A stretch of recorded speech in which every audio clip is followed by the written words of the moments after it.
Akka mooltan kabajamtoota hordoftoota miidiyaa madda nageenyaa oduu har'aaf qabannee dhiyaanne isinitti muunqasse faana turaan jirsoo wallooti.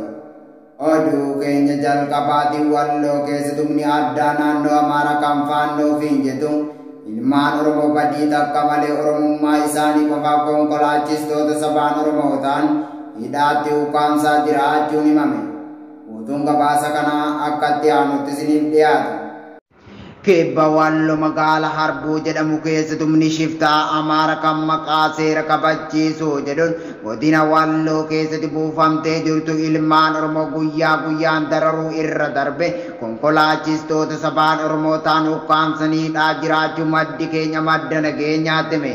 Humni addaa naannoo Amaaraa kan faannoo ofiin jedhu ilmaan Oromoo Walloo jumlaan ajjeesa hidhaa asii buute dhabamsiisaa qotee bulaa Oromoo dalagaa irraa dhorkaa baate yeroo ammaa kana sababa lolli kaaba biyyattiitti eegaleen sodaa keessa galuun qotee bulaa hiraarsuu fi akkasumas namoota konkolaataa qaban kottaa gara dirree waraanaatti nama geessitu jechuun kan dararaa jiran yoo ta'u konkolaachistoota sabaan Oromoo ta'an hidhaa keessatti dararuu jiraachuun jiraattonni godinichaa madda nageenyaatti himanii jiru.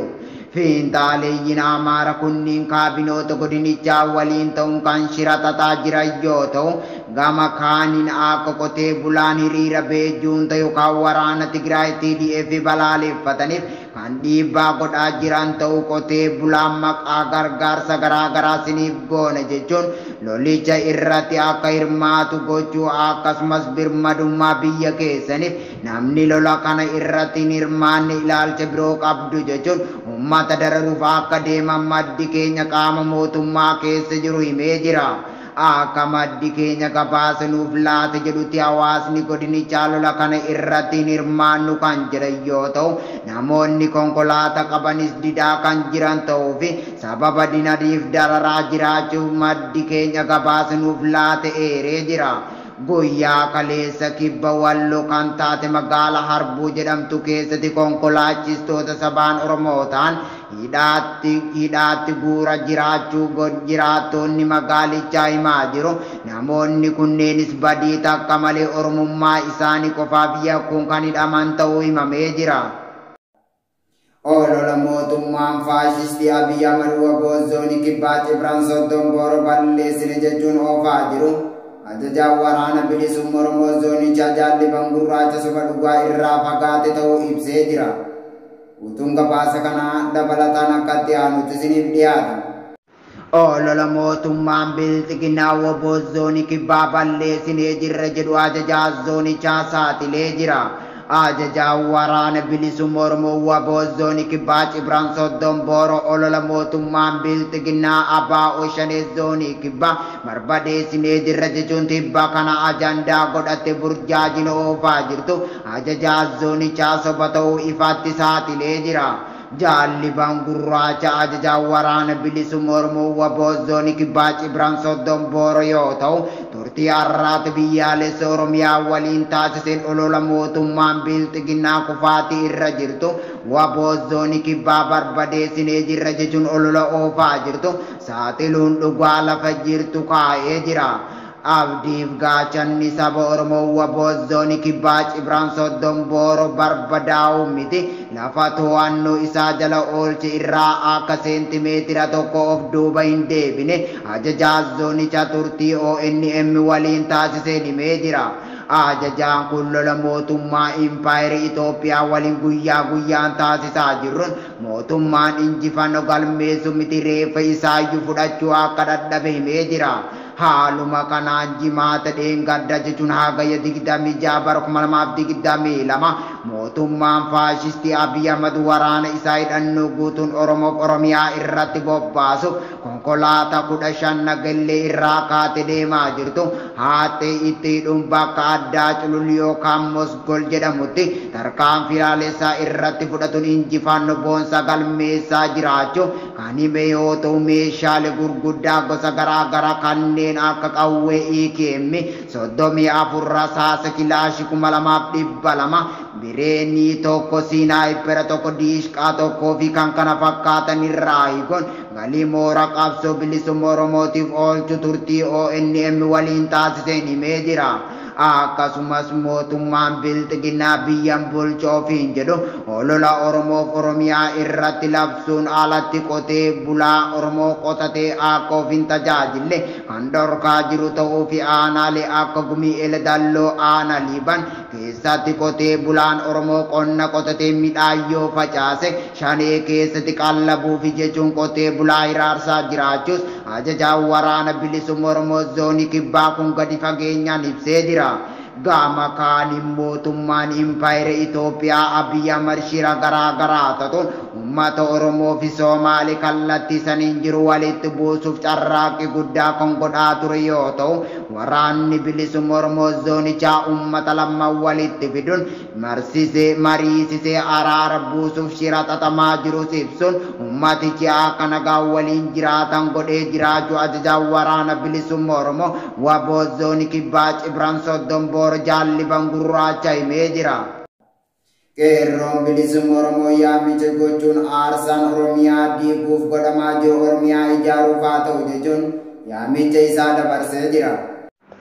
Aarsaan Oromiyaa diiguuf kaffalamu Oromiyaa ijaaruuf haa ta'u waamicha qeerroo bilisummaa Oromoo qabsoon bilisummaa Oromoo dhiigaa fi lafee qabsaa'oota bilisummaatiin gulantaa kanarra ga'ee jira. Kaayyoon bilisummaa Oromoo mirga abbaa biyyummaa fi walabummaa Oromiyaa ta'uun beekamaadha.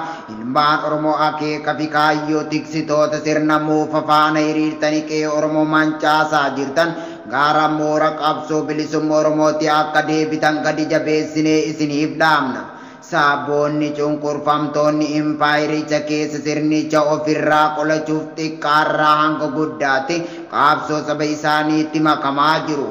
Keessaa tiksitoonni sirnicha humna addaa aanaalee fi raayyaa ittisa biyyaa akkasumas poolisii federaalaa keessa jiran qabsaa'oota saba isaaniitti makamanii seena gurraacharraa of baraaraa jiru. Nutis qeerroon bilisummaa Oromoo ilmaan Oromoo mooraa diinaa keessa baatanii uummata irratti dhalatan dararartan koomaa seenaa boruu jalaa akka of baraartan dhaamsa keenya isiniif dabarsina. Ilmaan Oromoo raayyaa ittisa biyya poolisii federaalaa humna addaa Oromiyaa gaachana sirnaa fi milishaa taatanii uummata beektanis ta'e utuu hin beekin sirna kufe lubbuuf dhumaaf dhidhiitataa jiru olii qabuuf jecha qe'ee Oromoo dhiigaa fi gaddaa mancaasaa jirtan gocha fokkisaa kanarraa deebitanii qabsoo uummanni Oromoo mirga abbaa biyyummaaf gaafachaa jirutti akka makamtan gadi jabeessinee isin hubachiifna. Yeroo isin seena fokkisaa kaleessarraa barattanii Oromiyaa isin jaalattu ijaartan amma ta'uu hubattanii waraana bilisummaa Oromoo naannoo keessan keessa socho'uu akka dabalamtan cimsinee isin hubachiifna.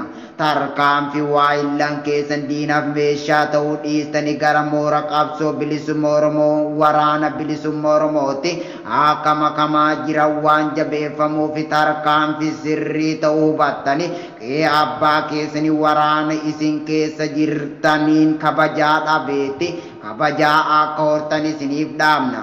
Dhumarratti humnoonni Amaara kufaati sirnichaa ariifachiisuun daangaa Oromiyaa cabsuun uummata Oromoo qe'eerraa buqqisuu fi duguugga sanyii raawwachaa waan jiraniif meeshaa diinaa hidhattanii diina hundeessu akka jirtan baratanii diina daangaa ce'ee dhufaa Oromiyaarraa deebisuuf gara moora qabsoo bilisummaa Oromootti akka makamtan irra deebiin isiniif dhaamna.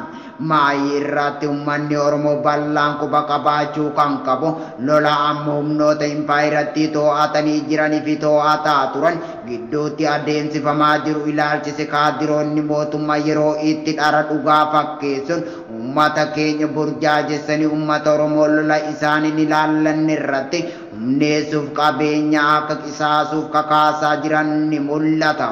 Kanaafu qeerroon bilisummaa Oromoo uummata Oromoo bal'aatiin lola isiniin ilaallanne kamittuu galuu irraa akka of qusattanii fi ilmaan keessan qabeenya keessan dhorgitan diina maqaa olaantummaa seeraatiin manatti isin duguugaa jiru akka ofirraa dhowwitan jedhee isin yaaddachiisuu barbaada. Dhiigni isin Oromiyaa diiguuf cobsaa jirtan biyya keessan Oromiyaa ijaaruuf haa ta'u injifannoon kan uummata Oromoof qeerroo bilisummaa Oromoo Finfinnee Oromiyaa hagayya 30 bara 2022. Egaa kabajamtootaaf hordoftoota miidiyaa madda nageenyaa oduun har'aaf qabannee dhiyaanne kana gammaa daawwattanidha. Qophiilee madda nageenyaaf kan daawwachuu barbaadan Tiwiitara keenyaa fi yuutuubii keenya lalakaasiniin jecha akka waan nu waliin turtaniif galatooma.